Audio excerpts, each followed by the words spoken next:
dia, irmãos. Que bom estarmos aqui na casa do Senhor e poder aprender um pouco mais a respeito do que diz a sua palavra.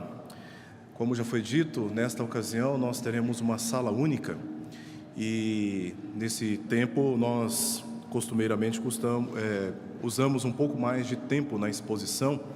Aliás, hoje eu não estarei fazendo uma exposição bíblica como normalmente eu faço. Estarei abordando um tema na Escritura, que é um tema da idolatria, considerando o último feriado que nós tivemos, onde a Nossa Senhora Aparecida foi celebrada em quase todo o país, e não somente esta ocasião do feriado, mas também o momento que ora atravessamos como nação.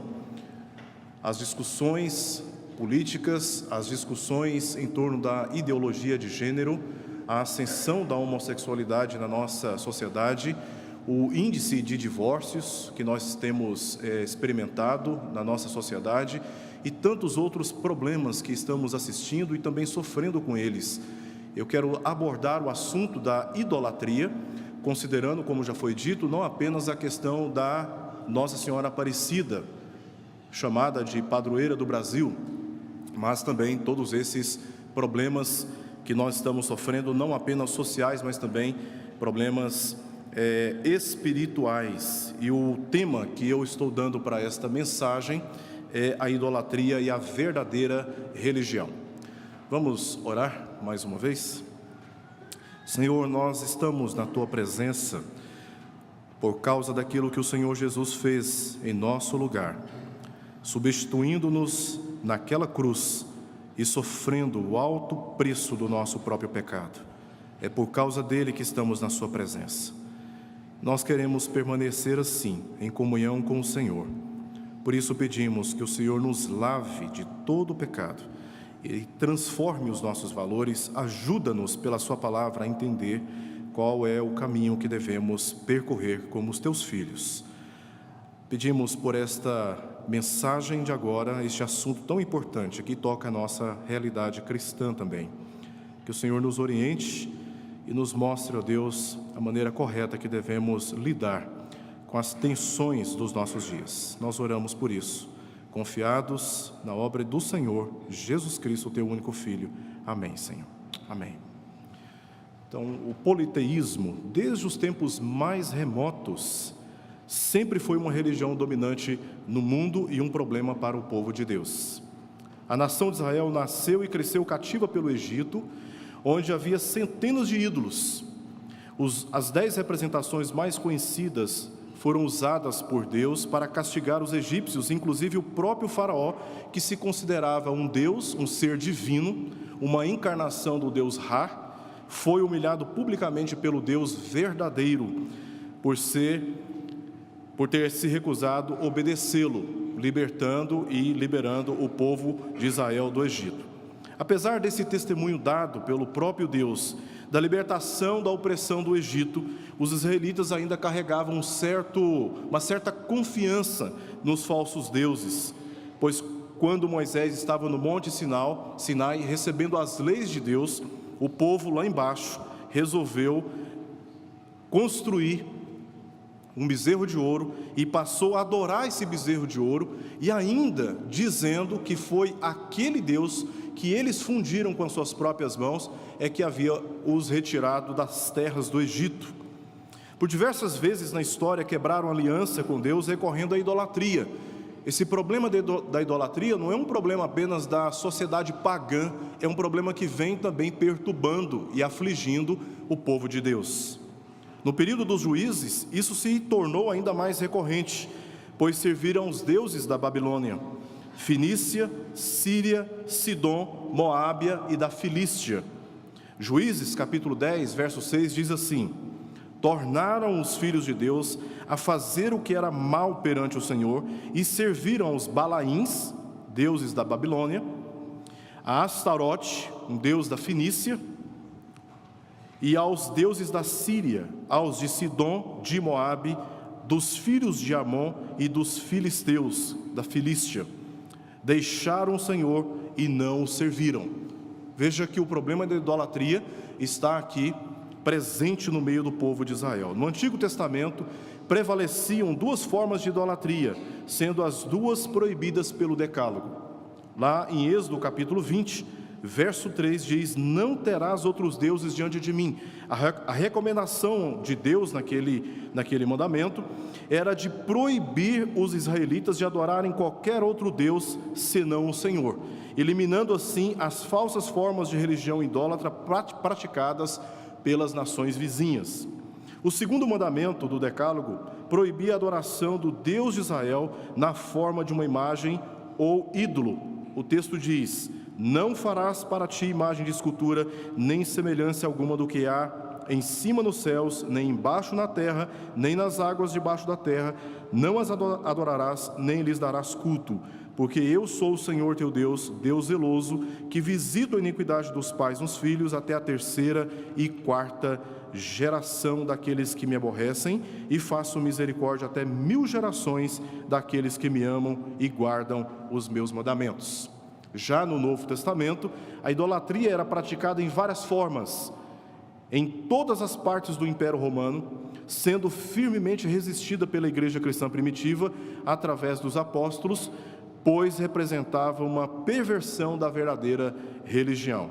É claro nas Escrituras que a idolatria sempre esteve presente no meio do povo de Deus e não pode ser tratada como um assunto que não diz respeito à igreja cristã. Um dos aspectos mais distintivos dos cristãos verdadeiros é a constante rejeição da idolatria. Portanto, precisamos rever o que a Escritura diz sobre ela e aplicar seu ensino à vida diária. Para esse fim, eu pretendo responder aqui algumas questões a respeito deste tema. São 6 questões que eu gostaria de responder a respeito da idolatria. Primeiro, o que significa idolatria? Segundo, qual é a sua origem? Terceiro, quais são os ídolos descritos na Escritura ou pela Escritura? Quarto, qual é o entendimento da Escritura a respeito da idolatria? Quinto, por que ela é condenada pela Escritura? E a sexta questão é quando eu estarei trazendo algumas aplicações para todos nós nessa ocasião. Como devemos lidar com as suas tentações. 6 questões que nós estaremos aqui observando o que diz a Escritura como resposta para cada uma delas. Então, a primeira questão é: o que significa a idolatria? Eu defini aqui em duas frases. É a adoração ou veneração destinada a qualquer representação por meio de imagens de Deus, anjos ou pessoas que tenham falecido. Também a resistência de adorar exclusivamente ao único e verdadeiro Deus para satisfazer desejos pessoais, bens ou a vontade de pessoas. Veja, a idolatria ela não é apenas uma devoção a ídolos, a imagens esculpidas pelas mãos humanas. A idolatria ela tem também um entendimento que é um tanto subjetiva, porque ela toca as nossas emoções, os nossos interesses e os nossos desejos. E é justamente com base nessa experiência subjetiva humana que, quando colocamos qualquer anseio, admiramos, respeitamos, devotamos, adoramos mais do que ao Senhor, nós estamos também, nesse sentido, praticando a idolatria. E talvez seja esta a forma de idolatria que mais perturba a vida dos verdadeiros cristãos. Segunda questão: qual é a origem da idolatria? Qual é a sua origem? Sem dúvida alguma, a idolatria ela é originada no coração humano. Isso está claro nas Escrituras a partir de Gênesis. Vamos abrir o livro de Gênesis por um instante, Gênesis capítulo 1.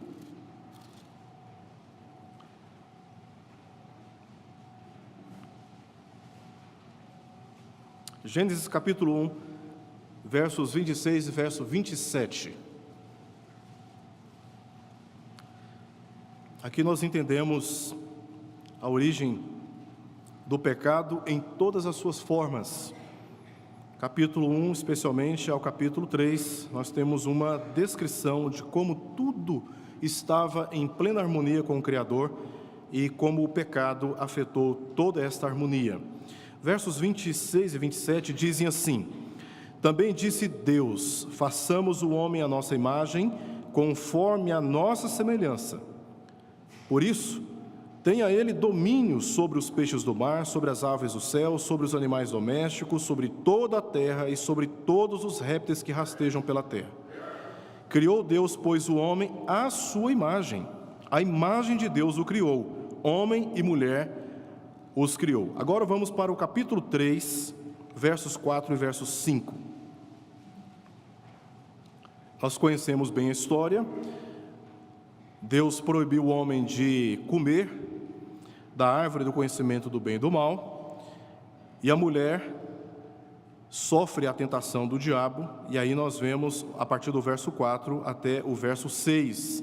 Então a serpente disse à mulher: é certo que não morrereis, porque Deus sabe que no dia em que dele comerdes, se vos abrirão os olhos, e como Deus sereis conhecedores do bem e do mal. Vendo a mulher que a árvore era boa para se comer, agradável aos olhos, e árvore desejável para dar entendimento, tomou-lhe do fruto e comeu, e deu também ao marido, e ele comeu. Veja que o homem já tinha sido feito à imagem de Deus. Ele já estava em perfeita harmonia com o Criador. Ele tinha, portanto, domínio sobre todo o restante da criação. Mas a tentação que a mulher sofre aqui e que o homem obedece é justamente pautada pelo anseio de ser mais do que aquilo que Deus lhe havia dado, de querer ser exatamente como Deus. E é justamente essa uma das motivações do pecado original, de querer tomar uma posição, um lugar que só pode ser ocupado pelo único Deus soberano, criador de todas as coisas. E foi movido por esse desejo que o homem desobedeceu a Deus. Antes, a sua base, ela é interna e não externa, está no coração corrompido pelo pecado. Ezequiel capítulo 14, versos 3 ao verso 5, dizem assim: filho do homem, estes homens levantaram seus ídolos dentro do seu coração, tropeço para a iniquidade que sempre tem eles diante de si. Acaso permitirei que eles me interroguem? Portanto, fala com eles e dize-lhes: assim diz o Senhor Deus: qualquer homem da casa de Israel que levantar os seus ídolos dentro do seu coração e tem tal tropeço para a sua iniquidade, e vier ao profeta, eu, o Senhor, vindo a ele, lhe responderei segundo a multidão dos seus ídolos, para que eu possa apanhar a casa de Israel no seu próprio coração, porquanto todos se apartaram de mim para seguirem os seus ídolos. O texto que nós lemos, Ezequiel, capítulo 14, versos 3 ao verso 5, claramente mostra que a idolatria, antes de ser praticada externamente, ela reside no coração humano, está presente no coração humano, e é por causa dessa corrupção interna que o homem abandona os caminhos de Deus, ignora os conselhos de Deus e vai seguir o curso determinado pela sua própria natureza pecaminosa. Então a idolatria, antes de ser externa, ela é interna. Eu me lembro numa época aqui em Goiânia, que colocaram umas imagens no Parque Vaca Brava, umas imagens orixás, e houve uma grande movimentação da igreja, na verdade de parte da igreja aqui em Goiânia, que cercou aquele parque, aquele lago, e de mãos dadas começaram a declarar, expulsando aqueles ídolos. Mas o que é aquele ídolo sem a devoção presente no coração humano? Se não houvesse devoção no coração humano, aqueles ídolos, como diz o apóstolo Paulo em 1 Coríntios capítulo 10, aqueles ídolos não seriam nada. Mas aqueles ídolos, aquelas imagens, só receberam a atenção da sociedade goiana por causa da idolatria que já estava presente e ainda continua presente em seus próprios corações.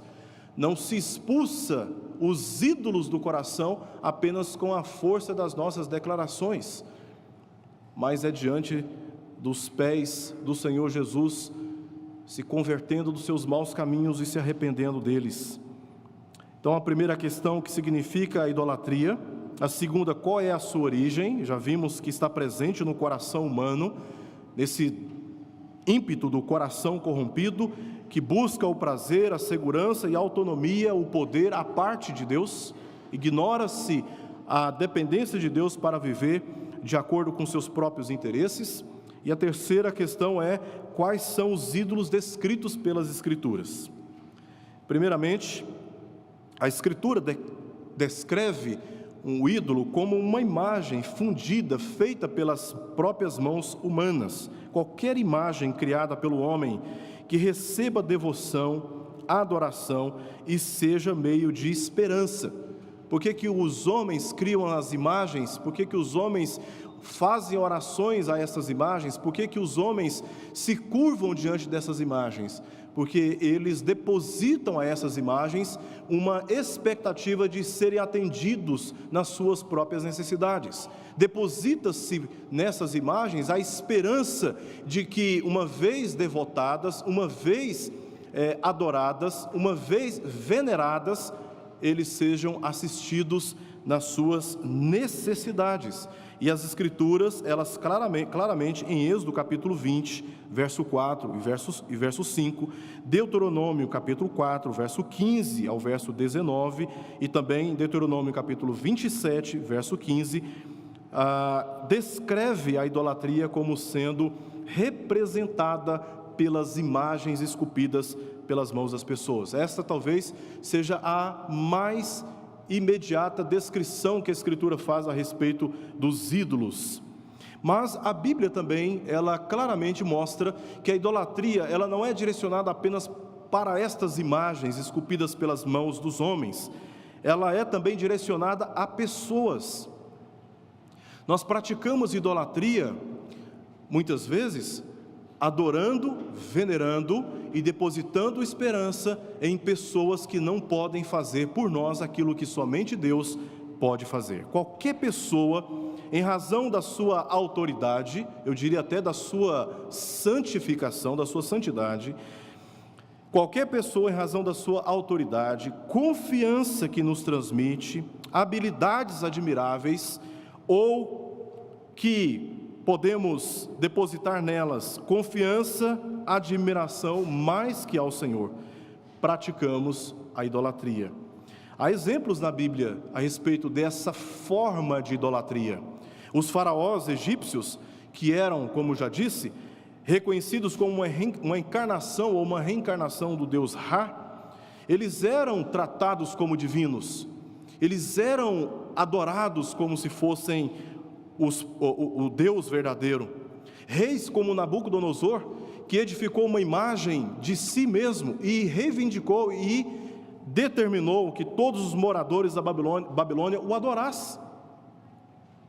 Os imperadores romanos, não todos eles, mas boa parte dos imperadores romanos, eles eram chamados de deuses, adorados como se fossem deuses verdadeiros.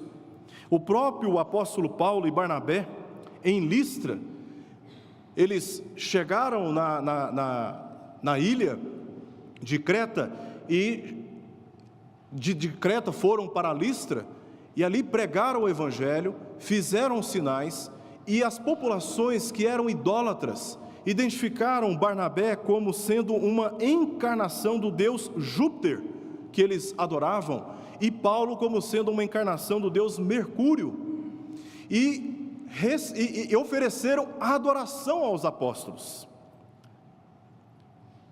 Veja como o apóstolo Barnabé e Paulo, aqueles enviados pela igreja de Antioquia, reagiram àquela atitude dos moradores de Listra. Vamos abrir Atos capítulo 14.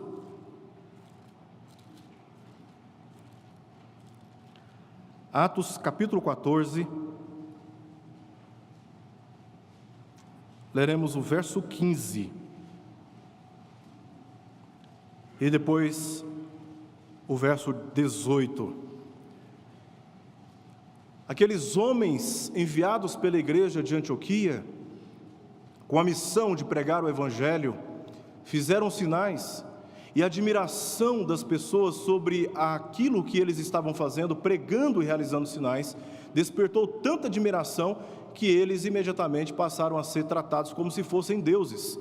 E a atitude dos servos daqueles apóstolos, em Atos capítulo 14, verso 15, foi justamente essa: Senhores, por que fazeis isto? Nós também somos homens como vós, sujeitos aos mesmos sentimentos, e vos anunciamos o Evangelho para que destas coisas vãs, ou seja, a atitude que eles estavam assumindo de idolatria, vos convertais a Deus, ao Deus vivo, que fez os céus, a terra, o mar e tudo o que neles há. E eles insistiram, como por exemplo o verso 18 diz: dizendo isto, foi ainda com dificuldade que impediram as multidões de lhes oferecerem sacrifícios. Eles não admitiram aquilo, mas a atitude das pessoas em relação àqueles homens foi uma atitude idólatra, de adoração. Por isso a idolatria, ela não é destinada apenas aos objetos criados pelas mãos humanas, das mãos dos homens, para que recebessem e para que recebam dos homens confiança, expectativas, esperanças, orações e até mesmo adoração. A idolatria também é destinada a pessoas, quando nelas depositamos uma confiança, uma expectativa, a tal ponto de delas depender a nossa própria espiritualidade. Mas a Bíblia também descreve a idolatria não apenas como ídolos fabricados pelas mãos humanas, e também a idolatria destinada aos homens. A Bíblia também descreve a idolatria como a avareza, que é um forte apego ao dinheiro. Por exemplo, lá em Mateus capítulo 6, verso 24, a Escritura diz: ninguém pode servir a dois senhores, porque ou há de aborrecer-se de um e amar o outro, ou se devotará. A palavra devoção aqui é a mesma palavra usada para adoração, para culto, para uma admiração religiosa. Não podeis servir a Deus e às riquezas. Ou você adora o Deus único e verdadeiro e rejeita os outros ídolos, aqui representados pelas riquezas, ou você serve as riquezas e nega a Deus, como sendo o Deus único e verdadeiro. Mas não somente Jesus fala sobre isso em Mateus, o apóstolo Paulo fala em Efésios e Colossenses. Em Efésios capítulo 5, verso 5 diz: sabei, pois, isto, nenhum incontinente, ou impuro, ou avarento, que é idólatra, tem herança no reino de Cristo e de Deus.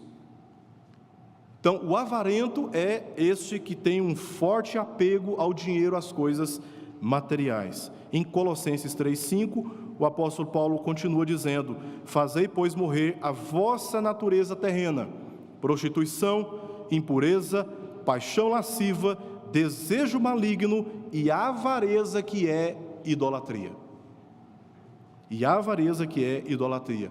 Então veja, imagens, homens e um forte apego a dinheiro podem representar a idolatria praticada pelos homens. Por fim, qualquer coisa que confiamos mais que em Deus, pode ser um objeto, pode ser um afeto, uma atividade física, estudos, carreira, a ocupação profissional, a atividade ministerial, da família, da igreja, família, o cônjuge, filhos, amigos, uma ideia, eu diria até uma ideologia partidária, a aprovação dos outros, conforto, causa política, entretenimento na internet, um aparelho de celular, bens em geral, etc. Tudo que confiamos mais que a Deus se torna uma experiência idólatra. Jesus, no capítulo 6 de Mateus, versos 31 a 33, disse assim: portanto, não vos inquieteis dizendo: que comeremos? Que beberemos? Ou com que nos vestiremos? Porque os gentios é que procuram todas estas coisas, pois vosso Pai Celeste sabe que necessitais de todas elas. Buscai, pois, em primeiro lugar o seu reino e a sua justiça, e todas estas coisas vos serão acrescentadas. Vamos nos lembrar daquela passagem que lemos em Gênesis, quando o homem tinha tudo o que era necessário para a sua sobrevivência e comunhão com Deus, mas ele almejou, ele desejou adquirir, possuir aquilo que Deus havia proibido, ocupando com essas coisas um lugar que deveria ser ocupado apenas pela obediência no seu coração ao único Deus e verdadeiro. Portanto, tudo aquilo que nós colocamos à frente de Deus e confiamos e dependemos e esperamos mais do que da parte de Deus, pode se tornar uma experiência também idólatra. Bom, já respondemos 3 questões. Primeira questão, o que significa idolatria. Segundo, qual é a sua origem. Terceiro, quais são os ídolos descritos pela Escritura. Agora, qual é o entendimento da Escritura a respeito da idolatria? E eu tenho aqui 4 entendimentos que a Escritura nos dá a respeito da idolatria. O primeiro entendimento que a Escritura nos dá, e que é óbvio aos nossos ouvidos, é que ela é determinantemente proibida. Em Êxodo 34, verso 17, Deus disse: não farás para ti deuses fundidos.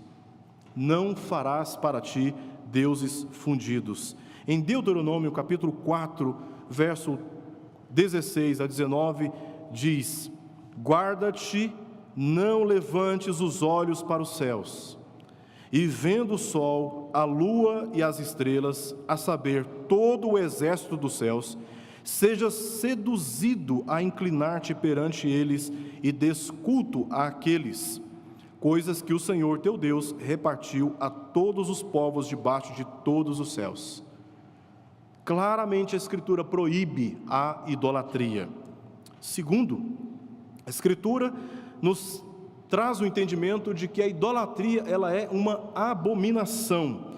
Em Deuteronômio capítulo 7, verso 25, diz: as imagens de escultura de seus deuses queimarás, a prata e o ouro que estão sobre elas não cobiçarás, nem os tomarás para ti, para que te não enlaces neles, pois são abominação ao Senhor teu Deus. Ela é proibida, ela é uma abominação e ela engana os que praticam. Isaías 2, versos 8 ao verso 9. Também está cheia a sua terra de ídolos, adoram a obra das suas mãos, aquilo que os seus próprios dedos fizeram. Com isso, a gente se abate, e o homem se avilta, se torna desprezível.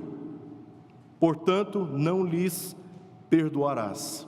O homem busca satisfazer os seus anseios na idolatria, e o que acontece com eles é que eles mesmos sofrem por causa da idolatria e ainda se tornam desprezíveis.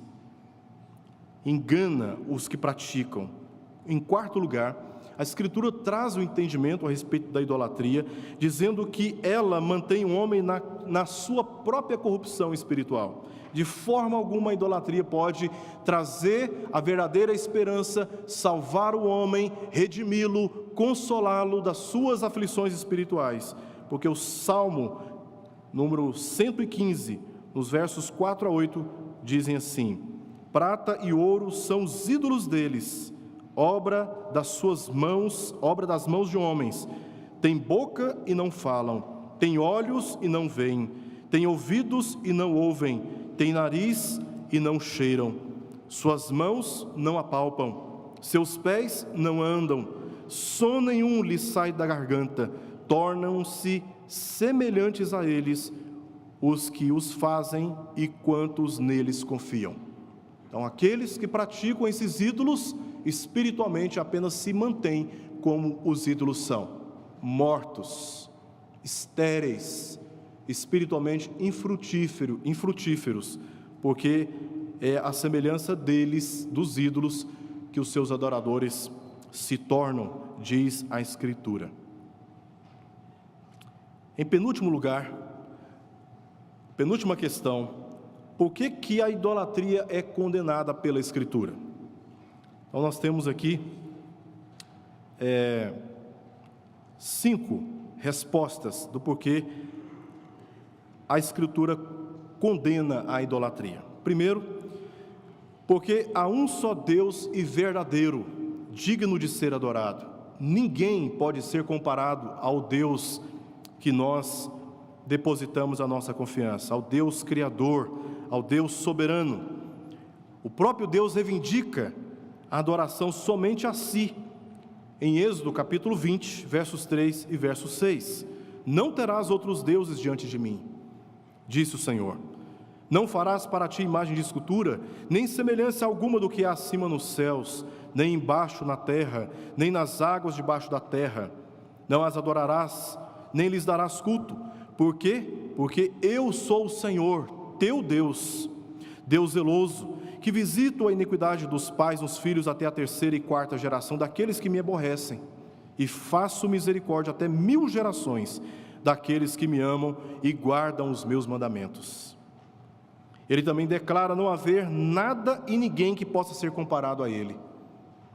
Em Isaías, capítulo 46, verso 6 e verso 8, diz assim: assim diz o Senhor, o Rei de Israel, seu Redentor, o Senhor dos exércitos: eu sou o primeiro e eu sou o último, e além de mim não há Deus, e além de mim não há Deus.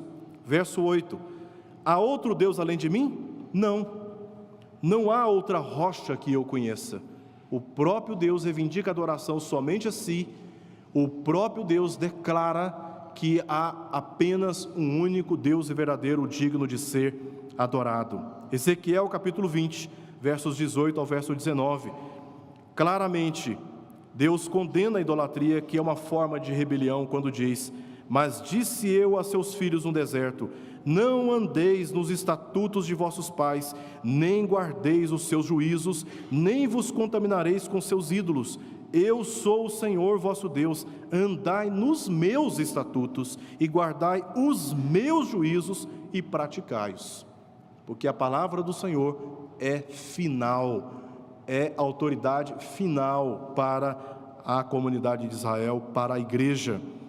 Jesus exigiu que só a Deus deve se prestar culto.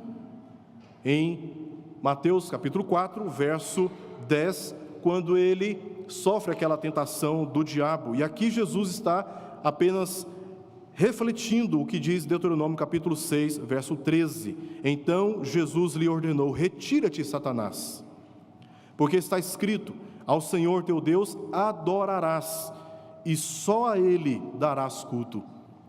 Mais uma vez, a Escritura afirma que apenas a adoração deve ser dada a Deus, e só a Ele devemos dirigir as nossas orações. Jesus disse isso em Mateus capítulo 6. Tu, porém, quando orares, entra no teu quarto, e fechada a porta, orarás a teu Pai que está em secreto, e o teu Pai que te vê em secreto te recompensará. Verso 9, parte A. Portanto, vós orareis assim: Pai nosso que estás nos céus. Então, de maneira alguma, a Escritura permite dirigir as nossas orações a qualquer pessoa ou objeto que não seja o Senhor que está nos céus. É somente a Ele que devemos destinar as nossas adorações, os nossos louvores e a nossa oração, porque só existe um único Deus verdadeiro, e a Escritura claramente reivindica a adoração a Ele, e jamais a qualquer ídolo fabricado pelas mãos humanas ou que esteja no coração humano. Segundo, a Escritura diz que a idolatria resiste à autoridade e à glória de Deus. Lendo as passagens que nós vamos ler aqui, você percebe que há uma espécie de padrão de concorrência. Então Deus, ele é zeloso, ele é ciumento, ele não admite compartilhar a sua glória com qualquer outra pessoa ou objeto que seja adorado pelo homem, porque só ele é digno dessa adoração. Elias, por exemplo, e os sacerdotes de Baal, em 1 Reis, capítulo 18, mostra justamente essa experiência do profeta, quando eles adoravam os seus falsos deuses, e o profeta então dá testemunho de que só existe um único Deus e verdadeiro. Foi como uma espécie de competição através dos ritos, dos sacrifícios, para saber qual era o Deus verdadeiro. Eles que adoravam os seus deuses não foram atendidos, mas o profeta foi atendido, e Deus assim deu provas de ser apenas Ele o Deus verdadeiro. Josué exorta os filhos de Israel contra os deuses do Egito. O povo já tinha vivido todos aqueles sinais, já tinha sido beneficiado por todos os livramentos da parte de Deus, mas mesmo assim, lá nas terras de Jericó, o povo estava ainda insistindo em se voltar para falsos deuses, e Josué disse claramente: porém, se vos parece mal servir ao Senhor, escolhei hoje a quem servais. Se aos deuses a quem serviram vossos pais, que estavam da além do Eufrates, ou aos deuses dos amorreus, em cuja terra habitais, eu e a minha casa serviremos ao Senhor. Porque não é possível fazer qualquer tipo de conciliação entre a adoração ao Deus verdadeiro ou a qualquer outro que seja tratado como sendo mediador entre nós e o Senhor Jesus Cristo. Deus não compartilha sua glória, e todas as imagens não têm honra. Quem diz isso é o profeta Isaías, capítulo 42, verso 8. Eu sou o Senhor, este é o meu nome, a minha glória, pois, não a darei a outrem, nem a minha honra às imagens de escultura. O próprio Deus, através do profeta, está dizendo: estas imagens são desonradas, não têm honra e não merecem receber honra. Somente o Senhor, gloriosamente manifesto diante de nós. Deus se irou porque os gentios reduziram a sua glória à representação de criaturas. O apóstolo Paulo diz isso em Romanos capítulo 1, verso 23. Mudaram a glória de Deus incorruptível em semelhança da imagem de homem corruptível, bem como de aves, quadrúpedes e répteis. O anjo, em Apocalipse, que fala com o apóstolo João, negou a adoração e exortou a João a adorar somente a Deus. Apocalipse capítulo 28, versos 8 ao verso 9. Eu, João, sou quem ouviu e viu estas coisas. E quando as ouvi e vi, prostrei-me diante dos pés do anjo, que me mostrou essas coisas, para adorá-lo. Ele se prostrou diante dos pés do anjo com essa finalidade: adorar o anjo, a criatura. Então, olha o que o anjo disse, verso 9: vê, não faças isso, eu sou conservo teu, dos teus irmãos, os profetas, e dos que guardam as palavras deste livro. Adora a Deus. O anjo nega a adoração, porque a adoração a qualquer outra criatura é uma demonstração, uma experiência de resistência à verdadeira religião. Também a idolatria provoca a anarquia na sociedade. Uma vez que os padrões morais de Deus são desprezados, os homens os substituem pelos seus, tornando a sociedade num ambiente de rebelião a Deus, desordem familiar, relativização da moral e da verdade, como vemos na história dos juízes. No mais sombrio daqueles tempos, o autor disse: naqueles dias não havia rei em Israel, cada um fazia o que achava mais reto. E nós já vimos uma passagem aqui de Juízes, onde claramente a experiência do povo naquele período foi uma experiência de profunda idolatria. Eles recorreram aos ídolos, negavam o Senhor, sofriam as consequências, clamavam, Deus enviava o profeta, Deus enviava o juiz, que profetizava, que exortava, o povo se arrependia, e eles se voltavam para Deus, eram libertos das suas opressões, das suas aflições, mas no tempo de graça, no tempo de bênção, se esquecia do Senhor e voltava novamente aos ídolos. Cada um fazia aquilo que achava mais reto, e o caos que nós vemos na história dos juízes foi instalado justamente por essa falta de confiança em Deus. E não é de se surpreender que a nossa sociedade, como ela está vivendo hoje, declarando, defendendo, ensinando, quase que nos obrigando a aceitar o pecado que a Escritura condena como sendo algo absolutamente normal. E ai daquele que fala contra. E esta é a experiência de uma sociedade que é idólatra, que despreza o conhecimento de Deus, que despreza a revelação da Escritura e, portanto, se vê obrigado a assumir para si outros critérios, outras orientações, outras normas de conduta. E o que nós vemos é uma sociedade entregue à sua própria condição espiritual. O que nós vemos hoje nada mais é que o efeito de uma sociedade que está se voltando contra Deus, que está virando as costas para o Criador. E infelizmente, aquilo que está escrito nos diz que não podemos esperar melhora dessa sociedade.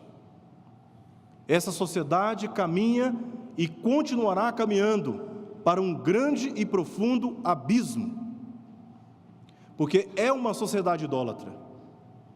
No entanto, nós, o povo de Deus, que tem a Escritura como regra final para a nossa vida, devemos observar essas coisas e considerar, sobretudo, e talvez mais do que em tempos anteriores, aquilo que diz a palavra de Deus para proteger as nossas famílias e os nossos filhos desta influência satânica que claramente se manifesta hoje na sociedade e através dos seus meios de comunicação.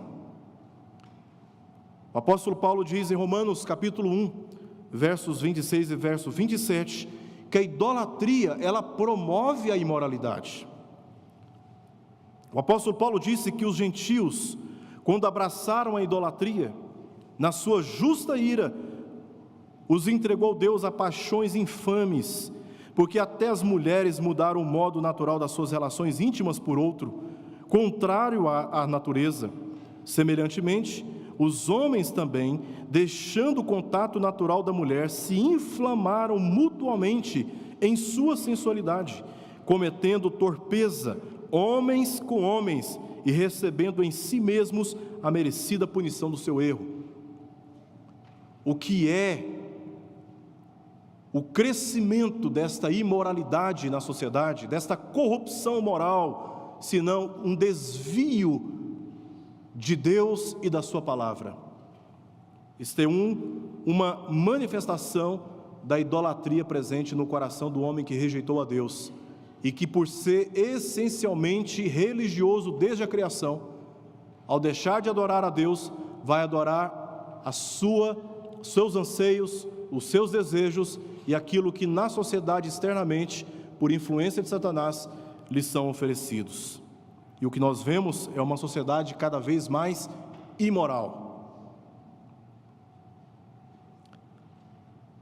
Por fim, poderes demoníacos estão envolvidos com a idolatria. E não é à toa que o homem se comporta como se comporta nos nossos dias, diante da verdade da palavra de Deus. Em 1 Coríntios capítulo 10, verso 20, o apóstolo Paulo diz o seguinte: antes, digo que as coisas que eles sacrificam, é a demônios que as sacrificam e não a Deus. E eu não quero que vos torneis associados aos demônios. O apóstolo Paulo, falando para a igreja não se envolver com aquilo que era idólatra, porque aquilo que era idólatra estava sob a influência de demônios. Por trás dos ídolos há entidades espirituais do mal atuando, seduzindo, tentando, gerando falsas expectativas. O apóstolo Paulo diz não querer que aquela igreja se tornasse associada aos demônios, se associando, portanto, à idolatria.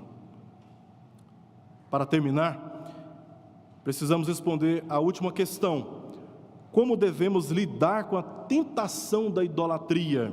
E eu estou trazendo aqui algumas respostas práticas para nós esta manhã, antes de nós orarmos e encerrarmos. O apóstolo Paulo disse em 2 Coríntios, capítulo 6, versos 16 ao verso 18, que ligação há entre o santuário de Deus e os ídolos? Porque nós somos o santuário do Deus vivente. Como ele próprio disse: habitarei e andarei entre eles, serei o seu Deus e eles serão o meu povo. Por isso, retirai-vos do meio deles, separai-vos, diz o Senhor. Não toqueis em coisas impuras, e eu vos receberei. Serei vosso Deus, e vós sereis para mim filhos e filhas, diz o Senhor Todo-Poderoso. Primeira aplicação que eu gostaria de fazer, observando tudo aquilo que já falamos nesta manhã, devemos nos afastar de toda forma de idolatria. Josué 23:7 disse: para que não vos mistureis com estas nações que restaram entre vós, não façais menção dos nomes de seus deuses, nem por eles façais jurar, nem os sirvais, nem os adoreis. 1 Coríntios 10:14, portanto, meus amados, fugi da idolatria. 1 João 5:21, filhinhos, guardai-vos dos ídolos. Primeira lição que aprendemos aqui é que devemos nos afastar de toda forma de idolatria, inclusive daqueles pensamentos inocentes de que não faz mal nos associar, porque afinal de contas estamos no mundo. A Escritura é muito clara que devemos empreender todo o esforço possível para nos afastar de toda forma de idolatria.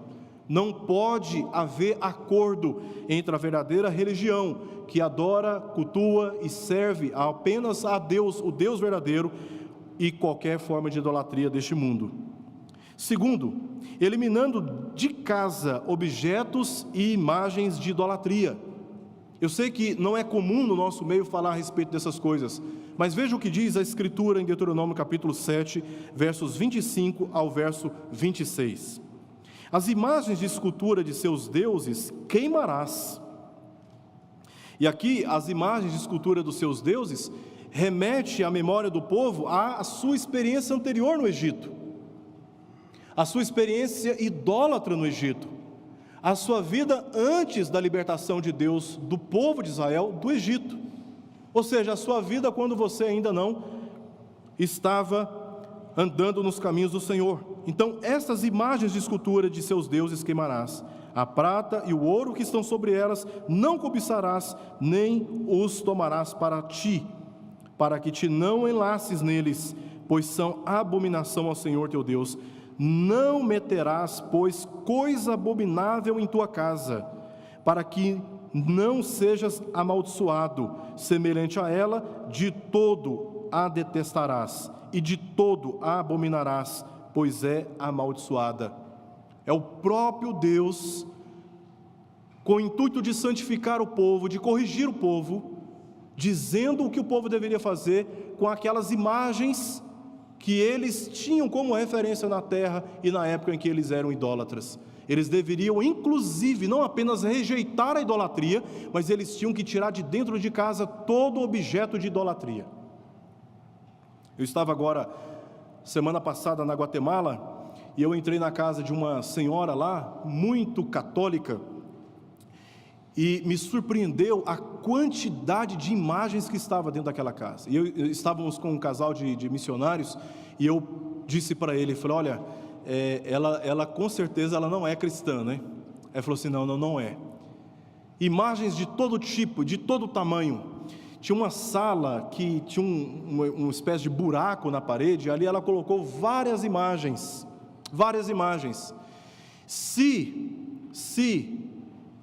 Eu fico imaginando o contexto aqui de Israel em Deuteronômio que nós lemos, a passagem de Deuteronômio capítulo 7, Deus diante de um cenário está dizendo, olha, você que me segue, que me adora, uma das coisas que eu peço para você é que você tire da sua casa todas essas imagens. Tira tudo, elimina tudo, esvazia sua casa de todo objeto que seja de idolatria. E vale a pena para nós voltarmos para nossa casa e fazermos uma verificação no nosso lar, se há algum objeto idólatra, e eliminarmos completamente essas coisas de dentro da nossa casa. Esta é uma recomendação da Escritura. Terceiro, deixando de participar daquilo que promove a idolatria. Em 1 Coríntios capítulo 10, verso 20 ao verso 22, o apóstolo Paulo disse, antes digo que as coisas que eles sacrificam é a demônios que as sacrificam e não a Deus. E eu não quero que vos torneis associados aos demônios. Não podeis beber o cálice do Senhor e o cálice dos demônios. Não podeis ser participantes da mesa do Senhor e da mesa dos demônios. Ou provocaremos zelos no Senhor? Somos acaso mais fortes do que Ele? Vamos nos lembrar do contexto. Os crentes e o próprio apóstolo Paulo estava sendo tentado, provocado a se assentar com os pagãos e com eles comerem carnes que vinham dos templos pagãos. Alguns se escandalizavam com isso, outros não. O apóstolo Paulo mostra claramente que, como eu já disse, sem a idolatria do coração, essas coisas não são nada. Mas quando há idolatria no coração, essas coisas sim significam muito, e é contra essas coisas que Paulo está advertindo ali, em todo o capítulo 9, e ele entra no capítulo 10, ainda tratando deste assunto. Então o próprio apóstolo Paulo abre mão do direito de comer as carnes junto com os pagãos, ele abriu mão desse direito, e recomenda à igreja que também não se associe com aquilo que promove a idolatria. E é nesse sentido que ele está dizendo, vamos provocar ciúmes no Senhor? Zelos no Senhor? Acaso somos mais fortes do que Ele? Porque na história da igreja isso já ficou muito claro, todas as vezes que nós tentamos nos aproximar, tentando reduzir ou subestimar o poder do pecado que se reserva a festas da nossa sociedade, tratadas muitas vezes como festas culturais, inocentes e que em nada vai comprometer a nossa fé, mas que por seu contexto e natureza, sim, e origem, estão associados com a idolatria. Quando nós participamos, nós estamos nos associando. Ao invés de participar, deveríamos rejeitar qualquer tipo de associação com estas festas pagãs e idólatras, dando testemunho, portanto, que somente a Deus devemos celebrar a nossa alegria, a nossa devoção, a nossa admiração e o nosso profundo respeito por Ele. Quarto, recusando relações religiosas com os que praticam a idolatria. Em Êxodo capítulo 34, versos 12 ao verso 15, diz, abstente de fazer aliança com os moradores da terra para onde vais, para que te não sejam por cilada, mas derribareis os seus altares, quebrareis as suas colunas e cortareis os seus postes ídolos, porque não adorarás outro Deus, pois o nome do Senhor é zeloso. Sim, Deus zeloso Ele é, para que não faças alianças com os moradores da terra, não suceda que, em se prostituindo com eles, com os deuses, e lhes sacrificando, alguém te convide e comas dos seus sacrifícios.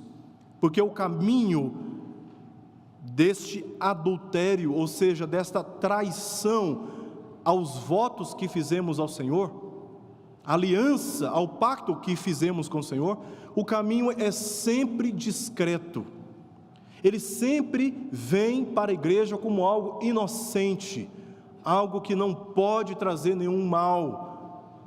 E muitas vezes ainda são tratados aqueles que rejeitam como sendo fundamentalistas, radicais, ignorantes, alienados.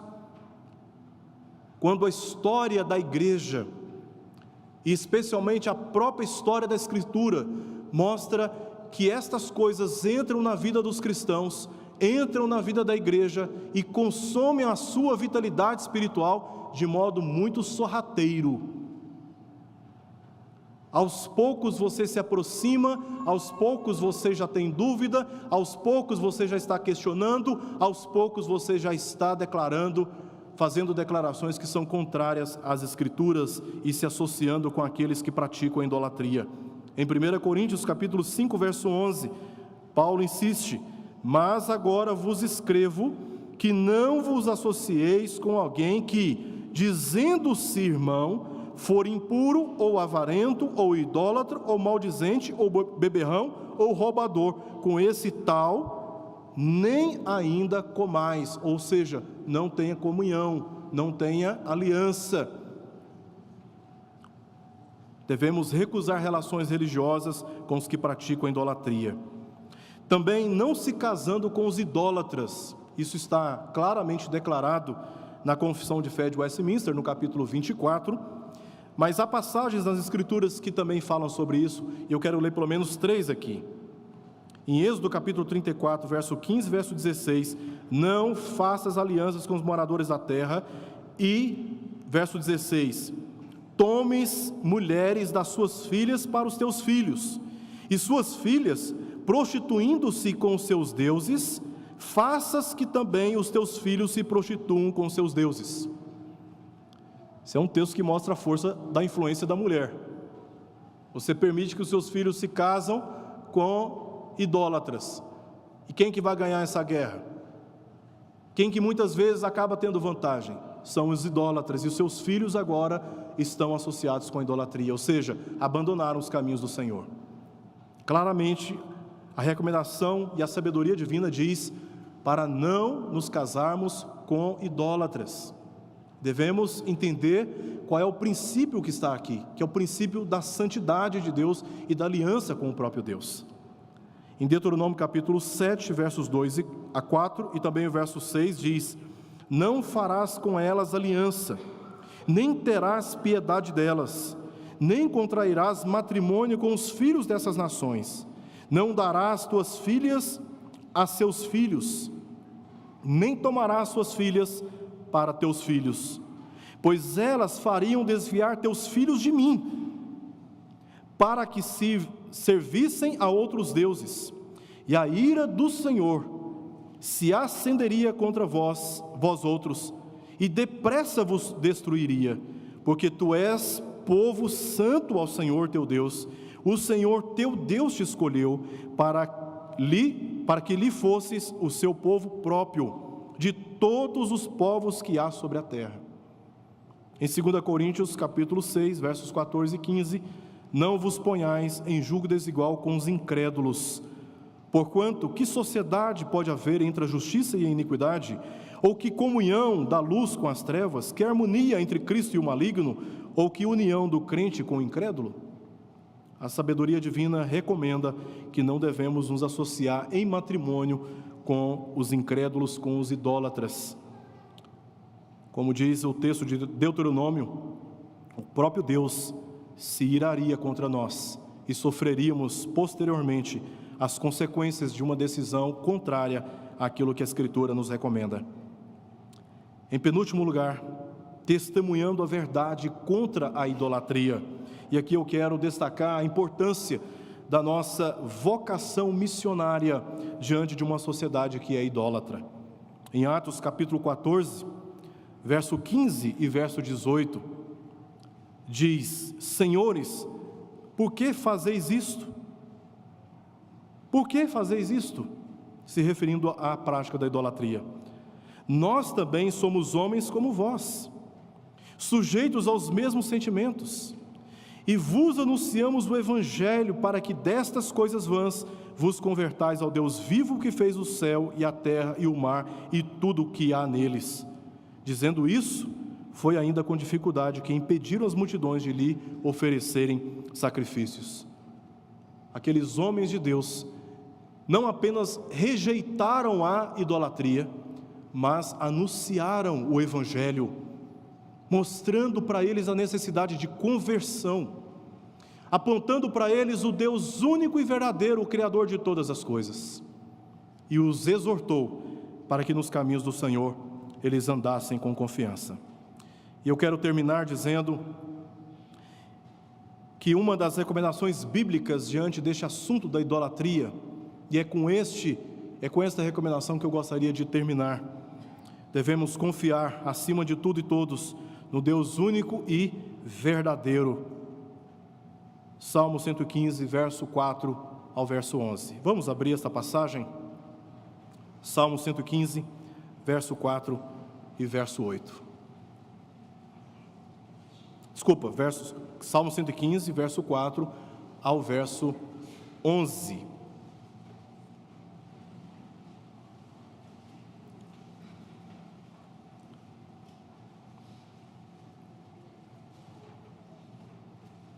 Salmo 115, verso 4 ao verso 11, que dizem assim: prata e ouro são os ídolos deles, obra das mãos de homens.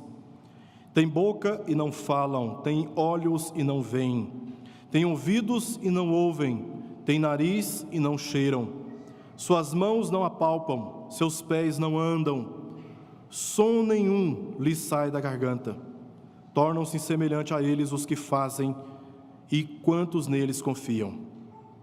Israel, por outro lado, confia no Senhor. Ele é o seu amparo e o seu escudo. A casa de Arão confia no Senhor.